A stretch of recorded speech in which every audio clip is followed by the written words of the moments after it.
3, 2, 1.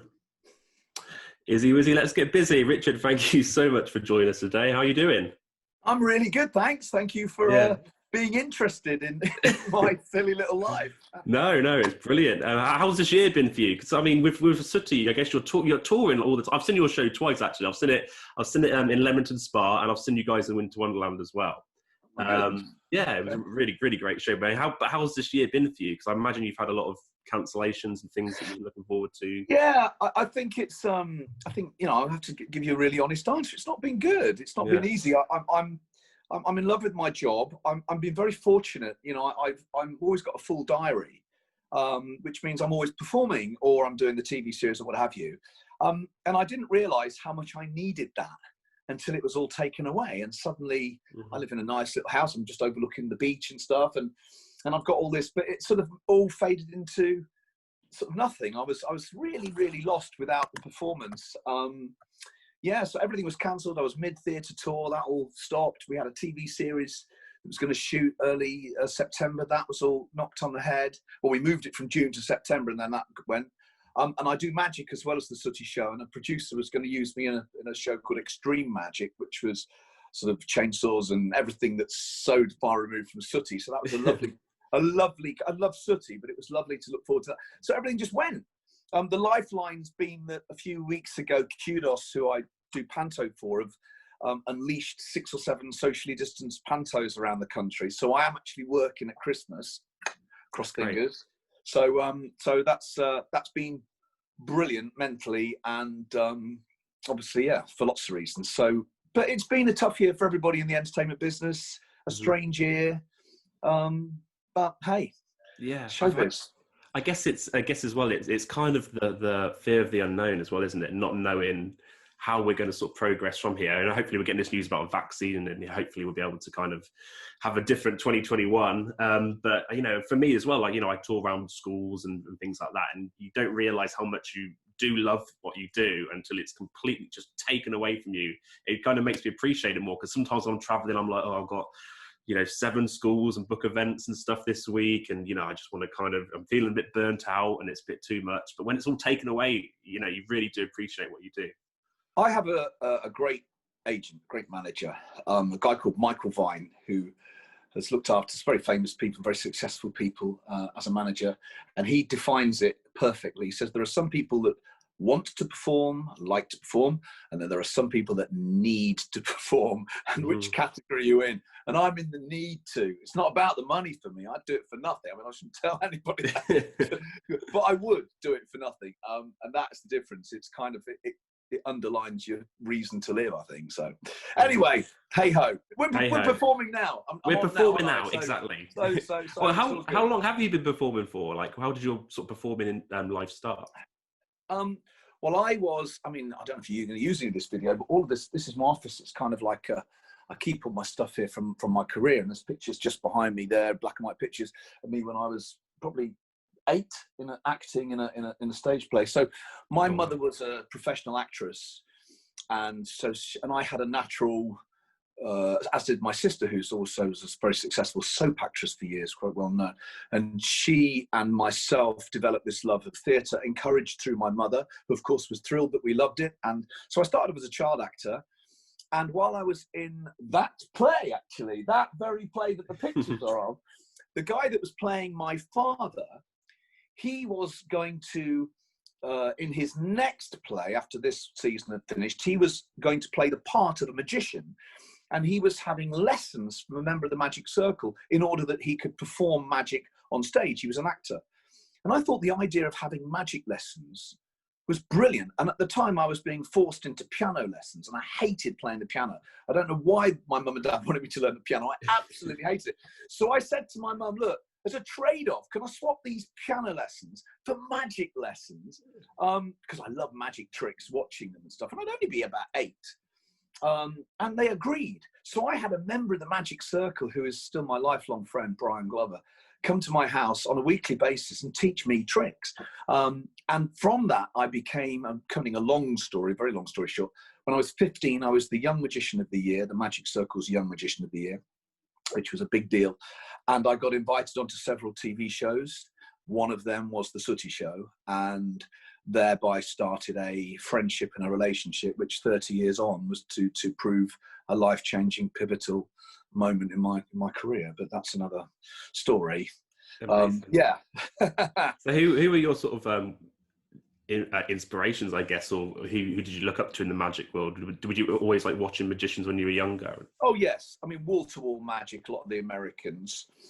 For me, my era, an idol was Paul Daniels, and Paul Daniels, you know, especially when he first broke on television, was a massive Saturday night star. And I've since become very close friends with Debbie McGee because we've worked together, more so after Paul sadly died. I mean, it's only recently I've become close to her. And I said to her, you know, when your husband was at the peak of his fame, I wrote to him, and I'd be about 12 by this point, and I wrote a scrappy little bit of a kid's letter, handwritten, of course, in those days, posted it up to the BBC. Didn't think that they'd ever reply. And a couple of months later, in came this letter, handwritten, with a signed postcard from Paul Daniels, saying, you know, Richard, to keep up practicing, and, you know, short and sweet, encouraging me. And that, for me, as a kid, was another life-changing moment. Like, oh my God, if Paul Daniels will communicate with me, I can be everything he is, because he was just the biggest magical star. And I said to Debbie years later, do you know how instrumental that letter was? And she said, oh, he always replied to everybody that ever wrote. And it taught me something. So whenever a child writes to me in Sooty, or particularly Sooty, they always get a reply.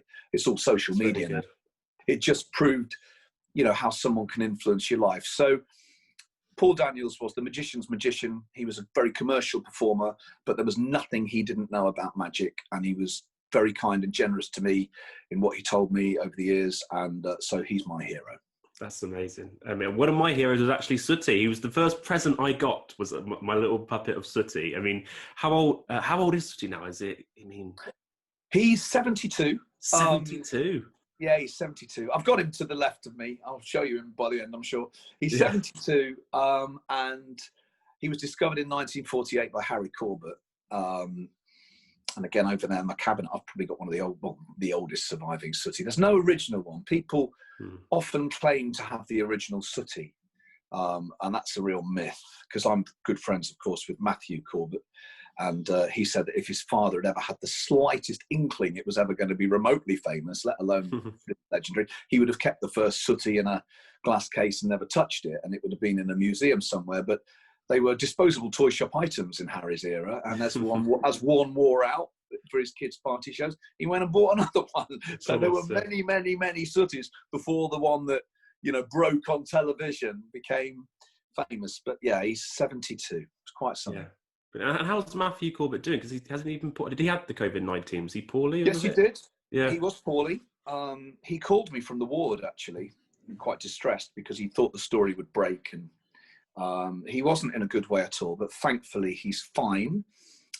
He's a great guy. He's still fabulously funny, and I'll never follow him. You know, I mean, it's a tough. You know, he was an impossible act to follow, and people sometimes on the internet, they still say, "Oh, Matthew's the best." Yeah, he was. He was the best. He was born into it. You know, Matthew says the first thing he remembers waggling over his cot was Sooty. I mean, you know, he was lived and breathed it for 50 something years. You know, he's a genius. He still is a great man, but he's moved now to a different part of the country, and he's just stepping back a bit and enjoying his retirement. So, but he's well, thankfully. He's well. That's Him great. And his wife are very happy. He's over that COVID, yeah. Goodness me. That's brilliant. Yeah, awful. So yeah, I mean, how do you? So like you say, Matthew Corbett, he was the pioneer really of Sooty. You know, really, I remember the Sooty show, the Sooty and Company. We were watching it as a kid. Is it a lot of pressure for you when you sort of take, you know, when you do take over from Matthew? Is it? Yeah. Do you kind of think of a way to evolve it and make it a bit different? Because you can't do the same thing, can you? Because that's just impossible. No, it's not. And things have moved on. I mean, Matthew was a genius. Harry Corbett created it, and he did it for 20 years. But Harry was, you know, I think Harry was a genius, but he was a bit stuck in a time warp, Harry. He liked the way he did it, whereas Matthew was instrumental in moving it forward. And Matthew took over, he kept the show modern, and that's why it was on television and survived as more and more TV product came into the market. Sooty kind of held its own. When I took over, it was impossible. It was an impossible act to follow, and for lots of reasons, behind the scenes and well in front of the camera. A, I was very inexperienced with Sooty. I mean, how could I be possibly as experienced as Matthew? B, I wasn't writing the scripts, and the people that were didn't have the understanding that Matthew had, or the access or the knowledge of all the material and jokes. So the shows were tricky to get right to start with. In fact, some of them are pretty awful, the television series. But it wasn't that everybody wasn't trying. It's just to get it right. It's quite, it's quite hard if you don't really know the subject as well as he did. But I've done it as long as Matthew did it. I'm now in my 22nd year, so maybe not quite as long, because obviously he worked with his dad too. But so only now, after 22 years, do I think I'm kind of right to say, okay, I sort of think I might know what I'm doing. But it's took this amount of time, and this amount of time on stage. You can't learn it from watching a video. You've got to go out there on stage and do it, and listen to where people laugh and what they like. And I say I've made, I don't know, countless TV shows now where you always analyse them. You think, well, what worked about that? And why did children like that episode the best when I thought it was the weakest? And so you get to kind of get it right, I think. It's been a lot of fun. I know that. Yeah. You must have to evolve the show as well, I suppose, because your kids are different. They're, different distractions and things like that, and what they're into. Or do you think you could still get away with some of the older content and jokes? And Here's a story.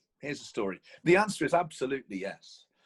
This TV show now is like we say, in the days of Sooty and Co, which is, I used to watch Sooty and Co and the Sooty show in the house. Everything was in the studio. So the difference now is I keep as much, because I write them with some friends of mine and I produce them, is I try and keep as much of the Sooty and Sweep outside. I think there's a great magic when they're in the real world and they're, in real shops and streets and parks. So we set the whole thing on a fun fair and all that sort of stuff. So it's very much a location-based show now, but the jokes are exactly the same.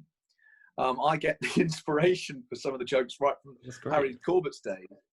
And there's a lovely little story, which is a bit of an anecdote, is that before I owned the rights, me and my brother owned the rights. I mustn't leave him out of it because he's behind the scenes, but an integral part of it. Before we owned the rights, when Matthew retired, I actually worked for the company that had bought the rights from Matthew. And they were desperate to make things modern. And I kept saying, look at some of the Harry Corbett stuff. All the jokes you need are on this tape. No, old fashioned. Anyway, one day, one of the producer ran down from the gallery into the studio floor and said, look, one of the episodes is 2 minutes short. Can you do something? I went, yeah, I'll do a magic trick. He said, what are you going to do? I said, well, it's a little box. I've got it over here. I'm going to reach and show you. Yeah, do it.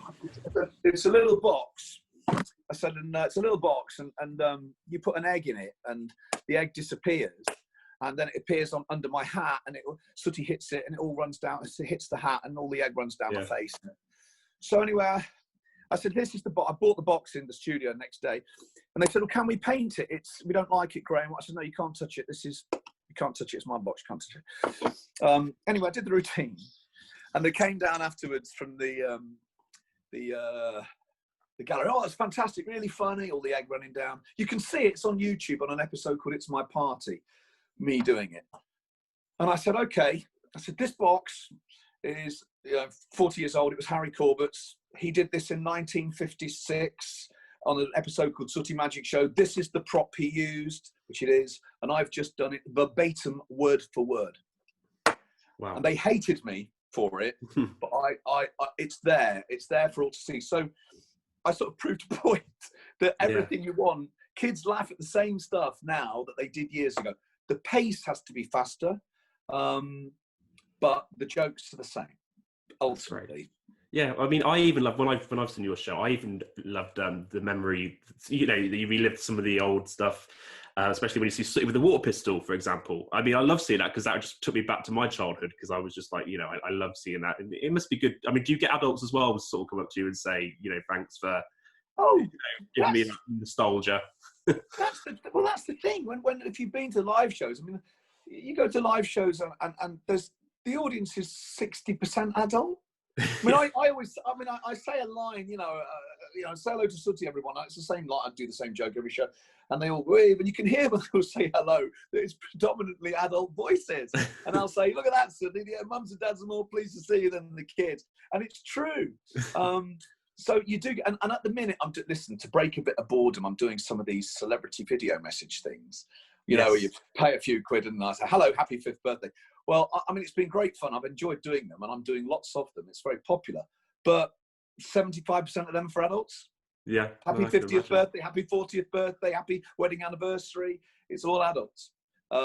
So, yeah, I think people like, and I like to feel that the TV format now, not maybe wasn't maybe 15 years ago, but the format now I think is very reflective of the dynamics are very the same as they were with the dynamics between the characters are the same as they were with Matthew. And I think people who watch it now, who may have watched some of the old Matthew stuff, I think hopefully are pleasantly relieved that it's in essence hasn't changed. And I think that's the key to it as well.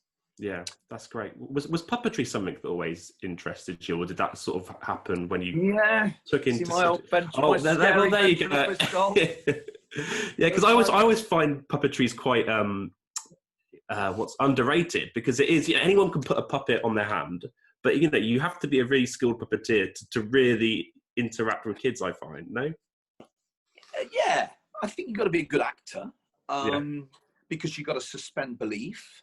And I find now, I've been doing it so long, especially when I'm in the business, we say, well, I'm double-handing. That means you're doing Sooty and Sweep. Is that so I'm going to do a double-hander, single-hander. That, I told you that's sort of what we say when we're making the thing.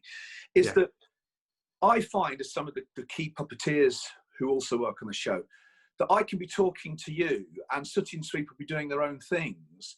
And if I'm on stage, Sooty will notice things before I have.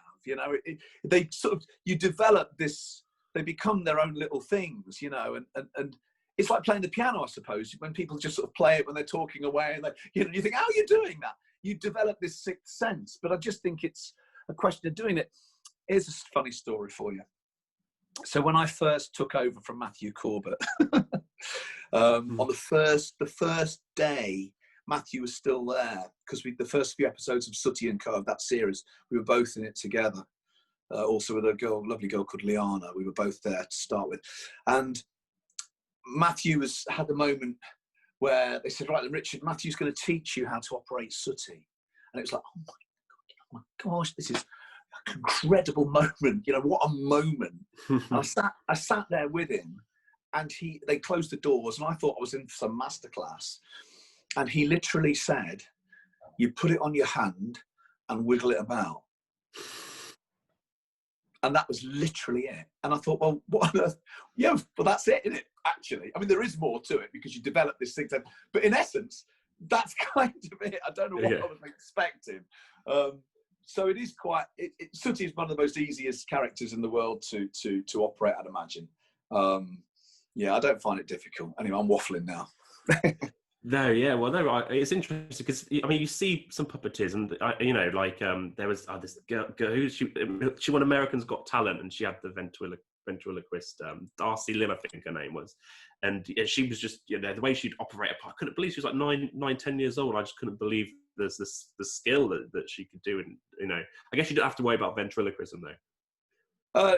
No, I don't. I mean, for me, there's a guy that has worked with Sooty for many years. And as part of the last series, a guy called Ronnie LaDrew. He's been right there from the Harry Corbett era. And he specialises in marionettes. Now, marionettes are difficult. Marionettes are really difficult and when you see some of the stuff that Ronnie does and people of that calibre, you appreciate that's a real art to get right. So glove puppetry is that's your bottom line. That's me. Then you move into the vents. That's a bit trickier. And I used to do a bit of vent as well, not very well. And then you're into real puppetry. Yeah, go and see if you've never seen a good marionette show, you'll be blown away at how a good one is really clever. Yeah, that's good. So how did you sort of come in? How did you come into being sort of the new owner for Sooty? Was it something that you were? Did you approach Matthew, or did they approach you? Or how did it kind of all happen? Well, there are two stages. The first stage was Matthew was going to retire. He'd sold the rights to the whole thing to a company which was eventually going to be Hit Entertainment, when Bob the Builder. And I'm keeping the story quite simple. So he'd sold the rights, but ITV at the time were pulling in 4 million viewers a week with Sooty and Co. So it was one of the highest watched kids shows on CITV. They didn't want it to finish, so the new owners wanted a new presenter. I was a friend of the Sooty show, as I said, from a long time, but there were other people considered as well. And we went for screen tests, but I absolutely knew it was my calling. I absolutely knew I had to get the job. I just was in love with the whole idea, and was quite happy to trade my career as an illusionist and what have you to take on Sooty. So ultimately, long story short, I got the job as the presenter, and I was paid to read the scripts and present the show as directed. And that was an era when I think the shows were struggling because with the new writers and different things, as I mentioned before. And as a consequence to various elements, the Sooty show was taken off the air by ITV in about 2003, maybe. And it would probably have finished there because my contract finished. I was under no contract to present the show whatsoever. I went back to doing my magic. I have another business as well I focused on, which nothing to do with show business. And Sooty was finished. And it would have remained finished, and I think would now be one of those shows like Rainbow where we all look back affectionately, but we know it belongs in the past. And that's where Sooty was in 2002. And in 2008, a friend of mine phoned me and said, have you seen the Guardian newspaper today? And I flipped over to the back page, and there was a story that Sooty was for sale, and that the owners that had bought it off Matthew Corbett were going to sell all the rights. Well, of course, it wasn't worth anything like what it was worth when Matthew sold it, because it wasn't on television anymore, and the merchandising had all fallen away. But it was still a lot of money. And at the time, me and my brother owned a theme park. That was our other business. So I said, you know what, David, we've got to buy this. We've got to buy this. If worst case scenario, we can have Sooty shows on the theme park. I said, but I want to put this right, because I know the mistakes they made. They didn't do it the way it should have been done. I know we can breathe life back into this. So after quite a fierce bidding war and many, serious amounts of money, I mean, we're not talking, we're talking a lot of money, but we had the theme park as business to use as collateral, I suppose. Mm-hmm. So me and my brother purchased the rights in 2008. But the mission was to get it back on television, and that was not easy, because ITV's last experience with it was that of a failing show.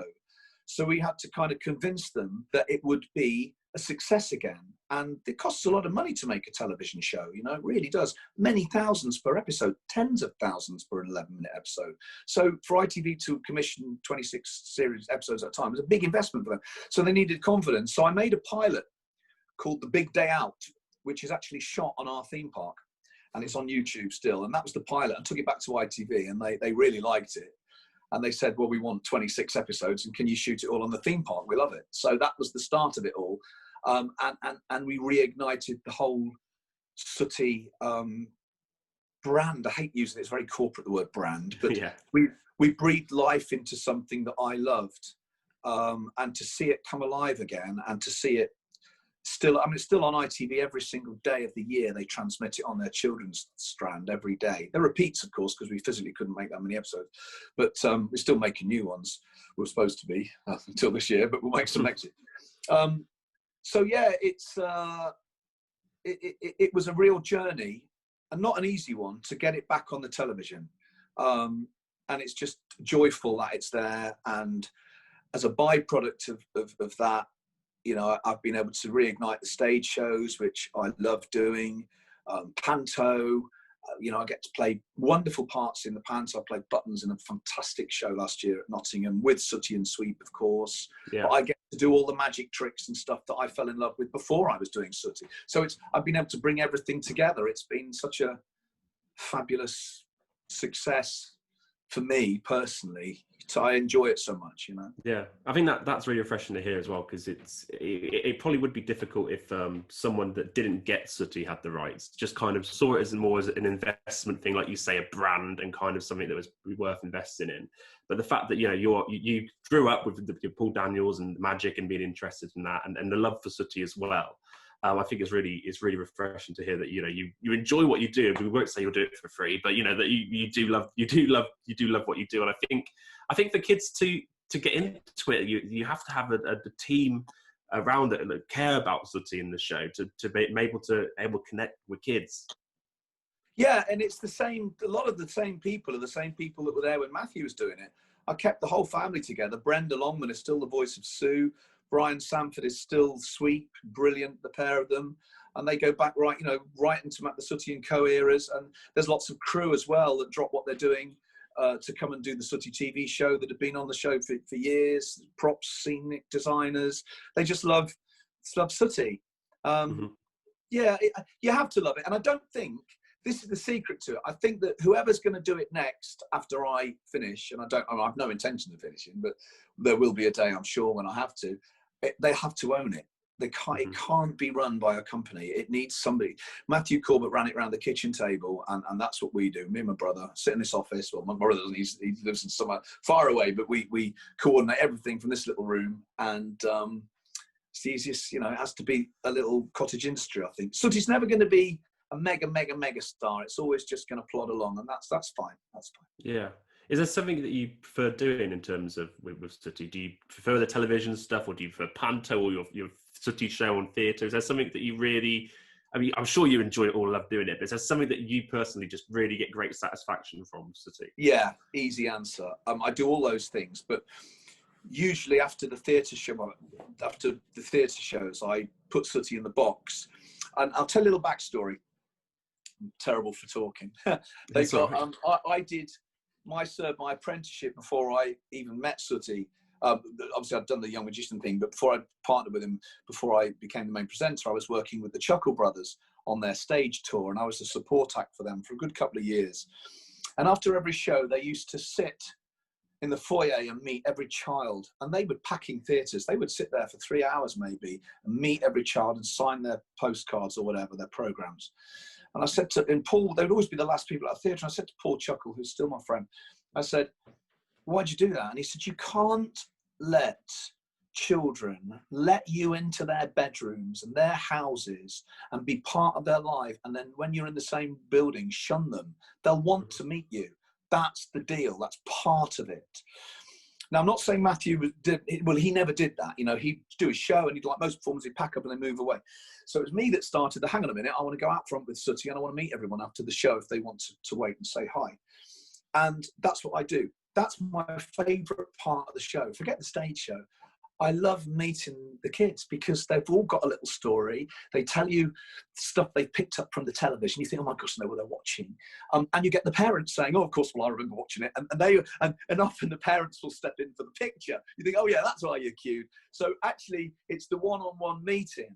And there are some people, particularly it seems to resonate with people with autism and other people with special needs. They really take affection, or they've often got their own Sooty toy puppet, and because it doesn't speak, they can interact. So when they get to meet me and the real Sooty, sometimes those reactions are incredible. And to feel that you're making a difference to somebody is such a bonus. I mean, I do it because I love it for me, but to know that that some people absolutely, they hang on every second that this character, everything he does, and they it's their focus of their life. And I've made some wonderful, wonderful friends just from people coming to see the shows. I mean, I have really good friends just because they adore it. And so that's without question, I can't wait to do the meet and greet is the best bit for me. Yeah. Could definitely verify what you say about the kids after the show, because when we went to actually the person, funny that you say about autism, because the person that I went to the Sooty show with, I was kind of there with him. He was autism, but he loves the Sooty stuff. He loves all slapstick stuff, whether it be Sooty, Chuckle Brothers, Mr. Bean, all that kind of stuff, because they can relate to it. But yeah, when we came out of the show, the queue to meet Sooty after the Leamington show was huge, but it was adults and kids, and it was great that you want to meet every kid, because I imagine when you put all that energy into a show and you love to do it, you must feel a bit like, oh, no, I've got to go meet all these kids. Do you know what? You love doing it. No, I'll tell you a little secret. My other business always has been fairgrounds and fun fairs. I've had rides. I've still got fun fair rides now, even that I take around. But that's why I got the. And when you work, the fairground lifestyle is very much like it's a very hard life actually, and you get used to doing long hours with a smile on your face, and you're working those rides and those games and all of those things. So it's that temperament. That's why I can do two or three consecutive shows and meets and greets in between them, because I have been brought up on that kind of stamina, because that's what you've got to do. You know, if the fair's open at 10 in the morning and closes at 11 at night, if you can't leave the stall or the ride, because otherwise you can't, and you just get used to that pace of work. And I know that experience on the fun fair, it's just, it pays off so many times. I know when I do that level of, you know, that's where the energy comes from. It's that same sort of mindset. Yeah. Yeah. And I suppose I've got to ask this question because people will be worried about Sooty during this year. You know, 2020, you know, he's getting on a bit. He's in the, you know, the high risk category of the COVID-19. Are we able to see Sooty and Sweep and just so the nation knows that, you know, during these uncertain times, they're doing okay. We'll get him up here now. He should come up. Can you come up here, please? He's very excited. Oh, there he is. Hit your right nose there. There he is. You're waving to everybody at home. They're waving back. I don't know. Yes, waving back. Look at that. Oh, don't milk it. Taking a bow now. He's doing okay. Sweep. Down there. Sweep's down there. I'll go and fetch him. Yeah. Can you be here? No, you can't be here because otherwise I can't do it. Right down there. That's it. So right now, you want to see Sweep. Now, yes. I'm going to go out of shot here, I think. Otherwise, I might give something away. Hang on a minute. I've got to just do it out. Hang on. Hi, Sweep. You're always my favourite, actually. Great to meet you. Yeah, great. Well, that was enough. You've made me very happy, I must say. I hope so. Yeah, and well, it's great to know they're both doing okay, and you know, great to know that you're doing okay as well. You know, so how I mean, what's the, I guess, how do you see 2021 going? Is it still all a bit unknown, or you got some things lined up? You positive, or I mean, how do you see it going? Do you know what? I'll give you a bit of an exclusive. We've got a TV series lined up. Brilliant. And we hope that's going to take place. We've got a theatre tour that was the remnants of last year's theatre tour that we're supposed to pick up in March. And at the minute, that's, you know, in the book, but everything's with a what if, because nobody knows. But here's something very exciting. Some years ago, we had this idea to do a Sooty movie. And it was reported in the press. It sort of got talked about. And it didn't come to anything, because making a movie is not like making a television show. It's not a world I understand at all. But people around me were convinced it was going to happen, and, you know, and it needs many millions of pounds and big stars and all of that stuff. And it kind of kicked around for several years, and lots of fans kept saying, "When's the movie coming out?" "Oh, don't talk to me about that. Well, I don't know. It's a different production company. They've got this great idea. It's so close, but we're just so far." And it kind of, the whole idea sort of went away about a year ago. And I thought, well, you know what? That was a good idea, but it's just because it's a different arena, and Sooty is only known in the UK. You need international appeal and all that stuff. Anyway, I have to tell you that a different set of producers have absolutely jumped on it, ripped the script apart, come up with something which is fantastic. And if we make this, we'll be shooting it next September. And at the minute, it looks like we will be. Brilliant. That's all I can say. But it might all fall apart, because you're dealing with a lot, you know, to make a film is you're into serious, not like a TV series. So ultimately you're reliant on investors and things. But at the minute, you know, I'm blocked off that time in my diary, and there are people working on it as we speak.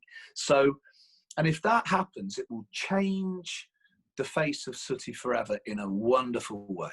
It's just the most charming, funny, heartfelt, intelligent script that delivers Sooty and Sweep just brilliantly. Matthew Corbett read the script, and he just said that if his father could have read it, he would have just cried. It was brilliant. He said he was blown away with it. So, as I am, it's not my. I've had some input, but I have to give the credit to the other writers for really getting it. So that, if it happens, will be filmed in September. I don't know when it'll be released. Probably not till the year after, but because it takes 6 months to cut it all up and whatever they do with it. But how exciting is that? And that is really exciting. Big stars, big star names in it. I'll be in it, but that, of course, I'll be hidden somewhere in the bottom. But hopefully, we'll get some serious people to play some of the villains and the characters that are within it. Yeah. That's brilliant. Oh, that's really exciting news to finish on, I suppose. But yeah, no, we'll have to have you back on hopefully when the movie comes out, and you can tell us all about the experience. Things to say, no promises. No promises. Yeah, I mean, I would love to come back, but obviously, no promise. I just hope it happens.